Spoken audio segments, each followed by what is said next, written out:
Hello and welcome to Precon Decon, the video series where I deconstruct the pre-constructed decks of Magic the Gathering's history.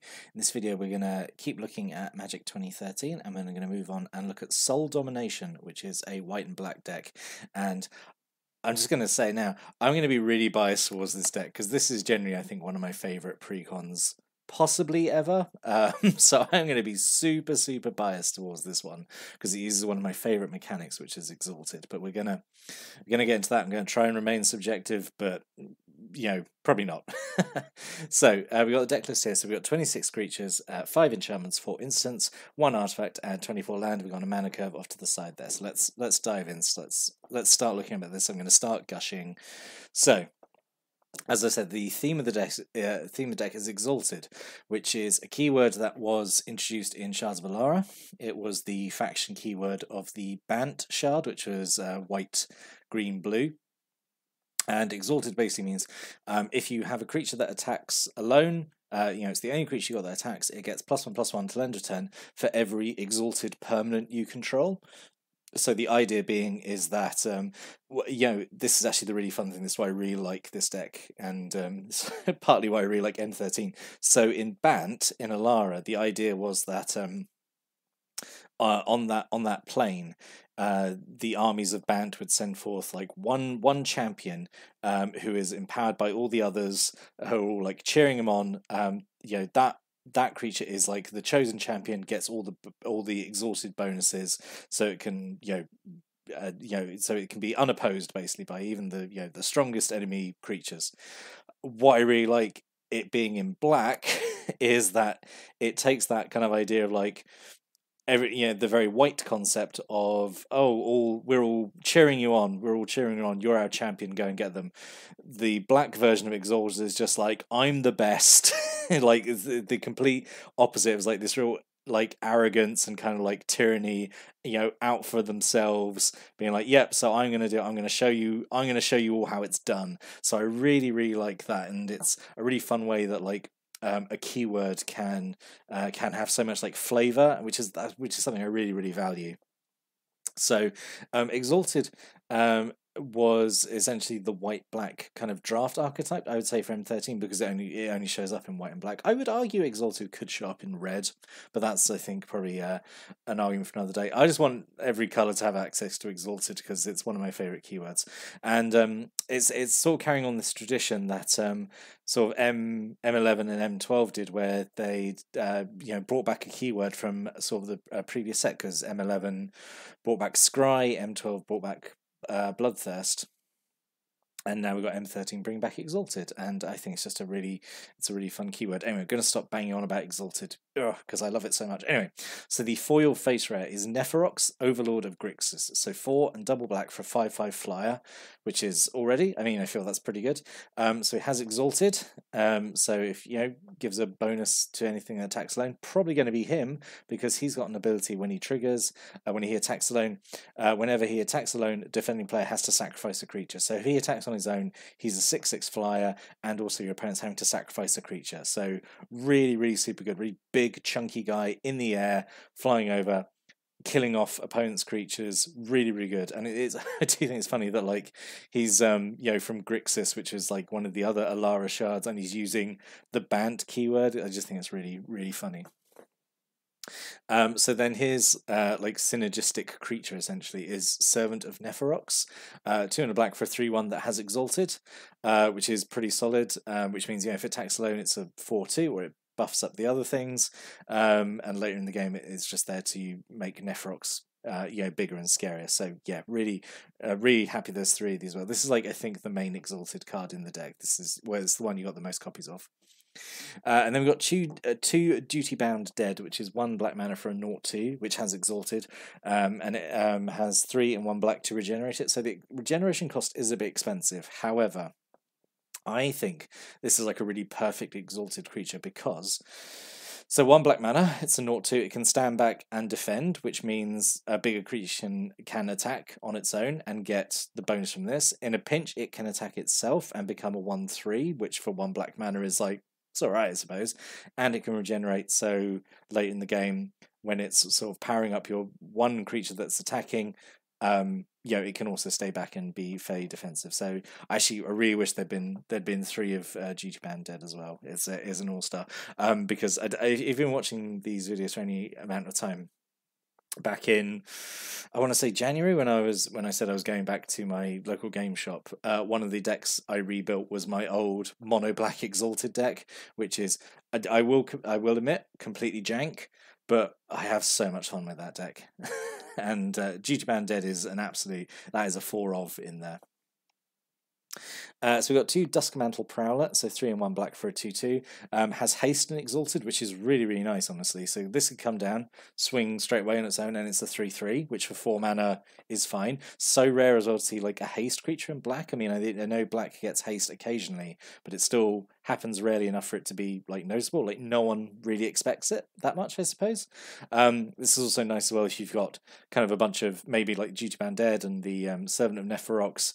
Duskmantle Prowler comes down, immediately swings, get a bunch of exalted bonuses, and yeah, I just think it's pretty good. Again, like a pretty good creature to include, but not as good as I think of Knight of Infamy. This is my after Duty Band Dead. This is my next favorite of the black exalted creatures. So 1 and 1 black for a 2/1 has protection from white, and has exalted as well. So this is really nice, being immune to 1/5 of the colors in the game is obviously really nice. Really nice, obviously. Nods to like Black Knight, all those kind of older historic cards.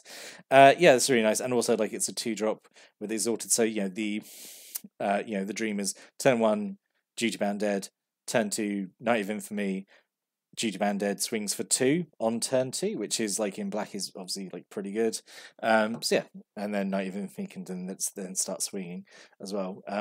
Yeah, so it's just really good. I just really like it.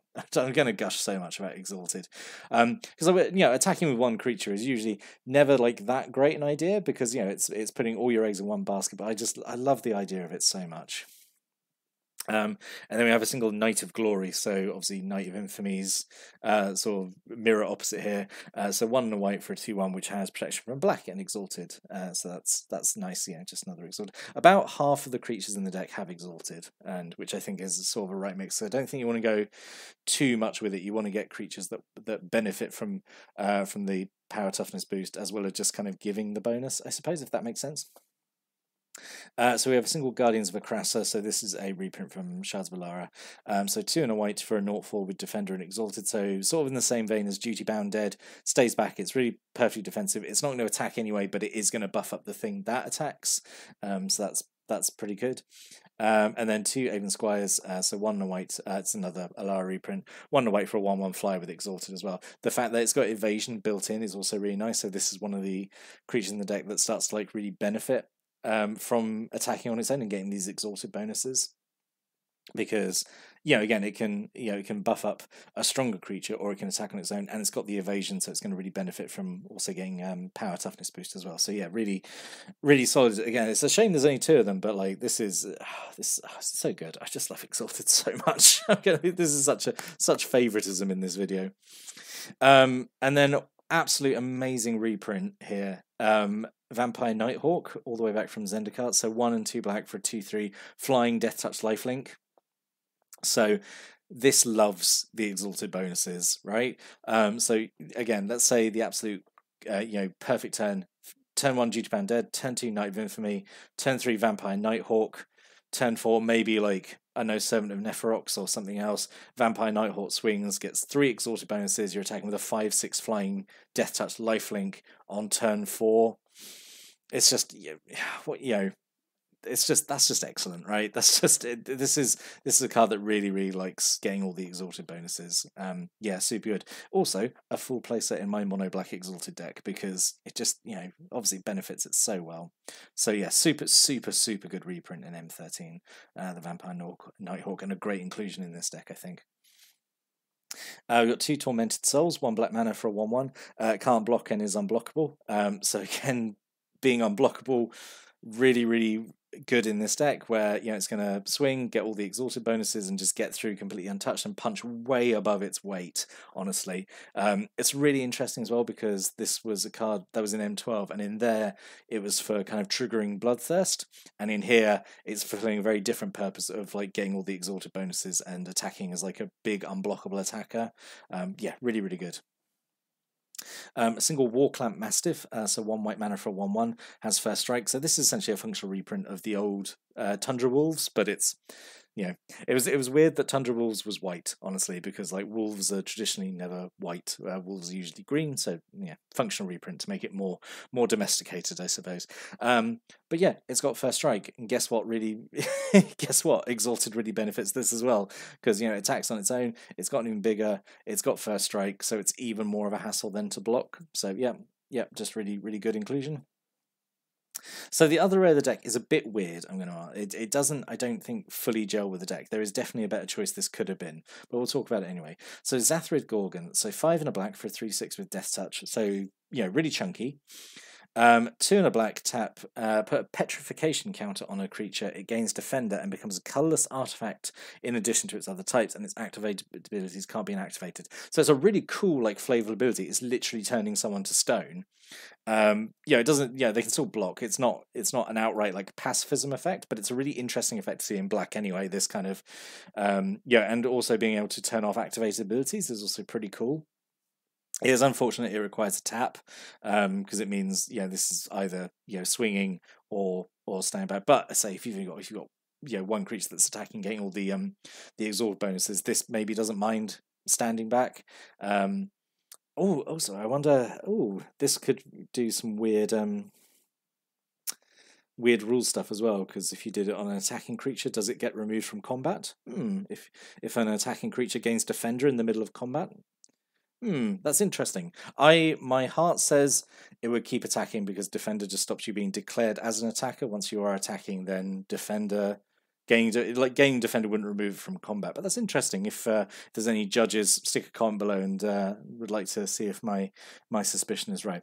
But yeah, this is this is an okay rare, but it's not quite right for this deck, I think. But it's still okay. And this was actually the I think the promo card for M13 pre-releases, so I have a nice alternate art foil version of it, which is quite nice. But yeah, this is. I mean, it's okay. It's okay. So then we have these are creatures without exalted. We don't care about these as much. So 2 Bloodhunter Bats, 3 and a black for a 2/2 fly. When it enters the battlefield, a player loses 2 life and you gain 2 life. Yep, this is perfectly fine, just gain a bit of life, and then it's a flying creature for exalted. A single Liliana Shade, so 2 and 2 black for a 1/1. When Liliana Shade enters the battlefield, you search up a swamp, put it as a hand, then shuffle your library. And it's a shade, so it's you can spend black mana to give it +1/+1 to the end of turn. Kind of a weird feeling card, honestly, that it has like a sort of a land search ability, again in black. This was M13 was the set that had the really weird Liliana that I don't think anyone liked, like Liliana of the Dark Realms, where like all her abilities were just about like improving swamps, or like related to swamps in some way, like not the traditional like Liliana abilities that we'd sort of seen before. So yeah, it was a really, really weird design for Liliana, and obviously this is synergistic with that Liliana because of its search up swamps, which is what that card wanted. I think it's fine, to search up a swamp, and also it doesn't say a basic swamp, so that's always has potential there in constructed environments. This is fine. Obviously, having a shade ability is, I think, pretty good as well in like an exalted deck because it can attack, get all the exalted bonuses, and then also pump itself up even more, which I think is pretty good. A single Veilborn Ghoul, so 4 and a black for a 4/1. It can't block. Whenever a swamp enters the battlefield under your control, you can return Veilborn Ghoul from your graveyard to your hand. I'm not super keen on this card or like these types of card, honestly. I don't know. I get like the recursion is free, and that is obviously useful. Basically whenever you get a swamp, you're getting it back for free, which is fine, and it's going to be dying a lot because it's only got 1 toughness. I suppose you could say like it's a fairly chunky creature, which means the exalted bonuses are going to pay off even more. But yeah, I don't know. maybe I'm being greedy, but like I kind of would like this. You know, if you played this one and it came back into play, but like maybe tapped, I don't know. But then I feel like it'd be too good.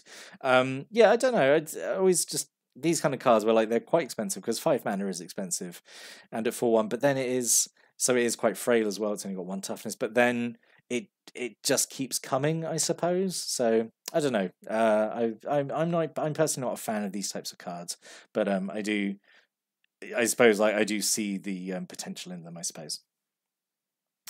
2 Walking Corpses, just 1 in the black for a 2/2. Yeah, this is fine. It's in black, actually, at the time. This is fine. Just getting a 2/2 for 2. Really nice reprint here from Innistrad. And obviously, in an Exalted deck, this is going to be punching above its weight anyway. Same with Zombie Goliath, which normally I would absolutely slander because I think this is actually the last set we get Zombie Goliath. I think we can actually finally say goodbye to Zombie Goliath after M13. But even in this deck, it's okay. It's a biggish creature, and it's going to swing and get power toughness bonuses from Exalted, but it's obviously still not a great card anyway. A single Ring of Zathrid, so 2 mana equipment, says the black ring. So you can pay 2 to regenerate the equipped creature, which is super good, like giving regeneration to any creature. And at the beginning of your upkeep, you put a +1/+1 counter on the equipped creature it's black. So yeah, like all these M13 rings, I think this one is pretty good. I would this one is probably joint, I would say, with the blue one that gives hexproof. I would say those two are probably my favourites of these 2 M13 rings, just because 2 mana regeneration for anything is I think pretty strong.